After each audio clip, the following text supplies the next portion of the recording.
A simple clay doll sets off a chain of supernatural events that turns a family's life into a living nightmare. And just when they think they've survived, they realize the real nightmare has just started. The movie opens with two game developers mapping an abandoned house for a new project. It is said that the owner of the house was possessed by something, murdered his entire family, and then took his own life.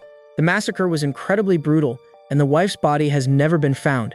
But since Chang doesn't believe in that kind of stuff, they find a clay doll with a strange talisman on its back, and it screams at Jing to put it back. A terrified Jing drops the doll and says he wants to leave, but just as he's about to do it, Jing is seriously injured, so his partner runs off to find help. Meanwhile, Jing's blood comes into contact with the doll, and when Chang finally returns, Jing is not himself anymore, so Chang decides the best thing to do is get away. But at that moment, something knocks him down and drags him toward a kiln.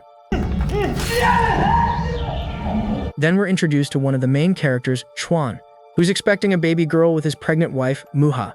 Chuan has been working on a virtual reality dating game, and if his project gets approved, his financial situation will improve dramatically.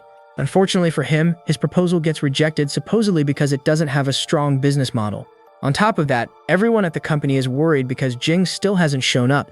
Chuan calls him, only to realize Jing has just arrived. He's acting strangely, but his boss simply scolds him and takes the mapping data, not realizing Jing leaves a trail of blood behind him. While they're having a meeting to discuss the abandoned house project, Jing suddenly appears, screaming at them not to go through with it, before vomiting a strange liquid.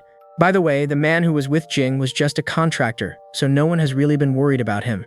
The one who should be worried is Chuan, because the house project has been approved, and his boss wants him to work on it. That's how he ends up bringing the cursed doll home. At first, everything seems fine, and they both continue living their lives as usual, until one night, Muha gets up to grab some water and notices the baby monitor has detected another presence. Muha assumes it was all in her imagination, but curiosity gets the better of her, and she starts examining the doll, only to end up cutting her finger. Her blood begins to spread over the doll, and that's when everything goes wrong, because Muha starts becoming possessed by a spirit. The next morning, she wakes up with one red eye and tells Chuan it's because she has a cold. But now the sunlight bothers her, and there's something strange about the water she drinks. To make matters worse, the air conditioner starts malfunctioning.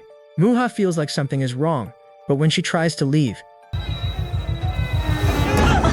the doll desperately begs her for blood. Muha sees an evil version of herself in the mirror, and suddenly the doll is in her arms. Her evil self forces her to cut herself so she can feed the doll with her blood. This creates a powerful bond between her and the doll, to the point where Muha uses her blood to make clay, repairs the hole in the doll's head, and then erases part of the talisman on its back.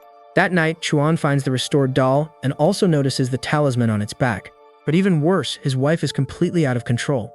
She starts scratching her belly like crazy until it's covered in deep scratches.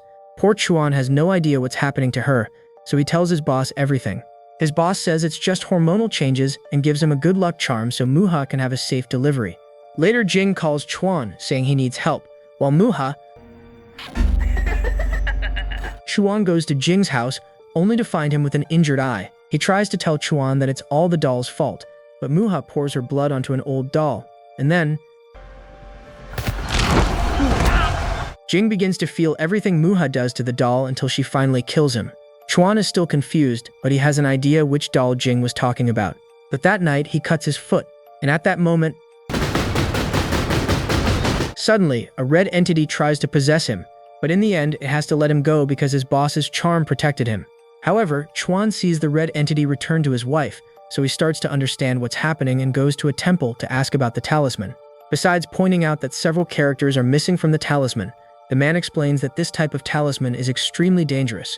However, he knows someone who might be able to help, a professor and talisman expert named Cheng.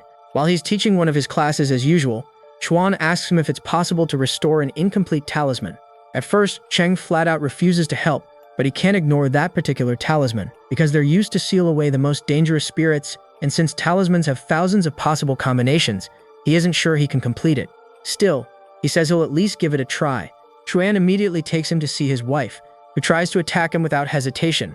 But Cheng has the entire floor covered in salt. Then Cheng begins an epic exorcism while Muha writhes in agony. It was so epic that it seemed like everything was going to work out, but unfortunately, it failed.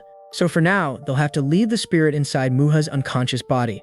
Cheng mentions that the situation is extremely serious, and since Muha has been possessed for 6 days, if they don't do something before tomorrow, the spirit will take over her body forever. The first thing they need to do is understand how the clay doll was created, and that's where Ling comes in. Her late sister was the one who created the doll before her husband became possessed and killed her. That's right, she was living in the abandoned house we saw at the beginning. Since her body was never found and she wants to know where her sister is, Ling agrees to undergo a form of hypnosis. She starts seeing visions of her sister Lu, who is gathering dirt to make a doll. However, she suddenly starts bleeding and ends up losing her baby. The poor woman is left heartbroken and traumatized, so she uses dirt and her baby's fetus to create the doll. Not realizing it would summon the earth spirits, those spirits possess her, driving her insane until she murders her husband and the rest of her family.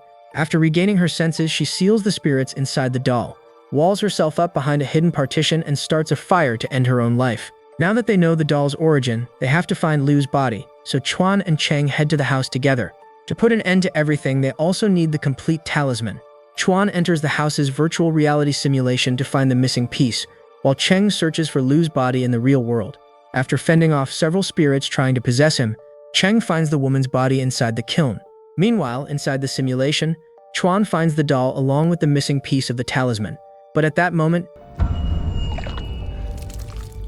Chuan goes to tell Cheng that Muha has disappeared, but then the kiln door suddenly slams shut, and Cheng is moments away from being burned alive. At the same time, the spirit stabs Chuan, but he fights back using a charm, causing Muha to regain consciousness. Chuan runs toward his beloved wife while Cheng rushes to complete the talisman. After successfully restoring it, Cheng begins the ritual and manages to pull the spirit out of Muha's body before sealing it inside Lu's skull. However, that doesn't work because the spirit has grown too powerful and now wants to be reborn through Muha's baby. Cheng changes his plan and decides to seal the spirits inside the unborn baby instead, but Chuan begs him to save them both. When Cheng refuses to listen, Chuan pours his blood onto the doll so he can become the new host and sacrifice himself for the baby. But just as Cheng is about to seal him, the spirits scream that they want Muha's blood, but Chuan loves his wife so much that at that moment, Cheng gets to work. He finally completes the seal, and Chuan's final words are, "Now our baby girl will grow up healthy." His wife is completely devastated, but there's nothing she can do because Chuan is gone. Sometime later, we see that their daughter is already 6 months old, but then Muha suddenly encounters Chuan.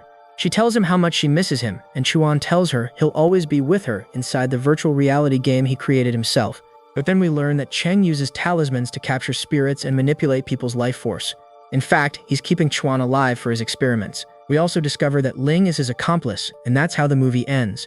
Thank you so much for watching, and if you liked the video, make sure to subscribe for more movies like this.